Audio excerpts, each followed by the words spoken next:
વડોદરાના તાંદલજા વિસ્તારમાં થયેલા લૂંટકાંડનો ભેદ પોલીસે ઉકેલી કાઢ્યો છે. અજમેરથી 3 આરોપીઓને ઝડપી પાડવામાં આવ્યા છે અને ઘટનાનું રિકન્સ્ટ્રક્શન પણ કરવામાં આવ્યું છે.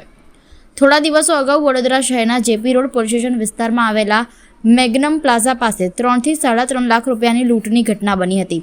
આ બનાવ બાદ પોલીસે ઝડપી કામગીરી હાથ ધરી હતી. જેપી રોડ પોલીસે ગણતરીના કલાકોમાં જ 3 આરોપીઓને અજમેરમાંથી ઝડપી પાડ્યા હતા.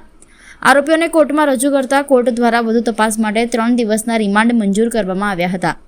રિમાન્ડ દરમિયાન પોલીસે આરોપીઓને સાથે રાખીને ઘટના સ્થળે લઈ જઈ લૂંટની ઘટનાનું રિકન્સ્ટ્રક્શન પણ કર્યું હતું, જેથી સમગ્ર ઘટનાની વિગતવાર તપાસ થઈ શકે.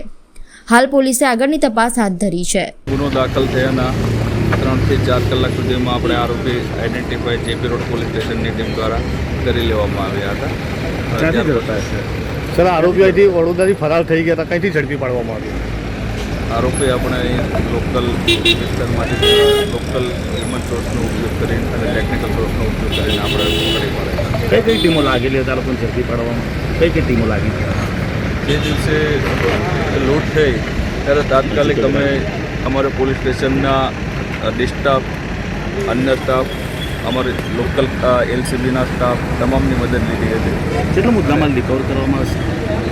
1,01,500 રૂપિયા રિકવર કરવામાં આવેલા છે. અન્ય કોઈની સંડોવણી એવું કંઈક? 3,000 રૂપિયા હતા? ના, અત્યારે હાલમાં તપાસ ચાલુ છે. જો કોઈ એવું જણાઈ આવશે કે કોઈ અન્ય ઇસમમાં સંડોવાયેલો છે તો એમને ચોક્કસ એને તેના વિરુદ્ધમાં તપાસમાં બીજા કોઈનું નામ ખુલ્યું હોય એવું કંઈક? હાલ સુધી કોઈ નામ ખુલેલું નથી. જી બિલકુલ.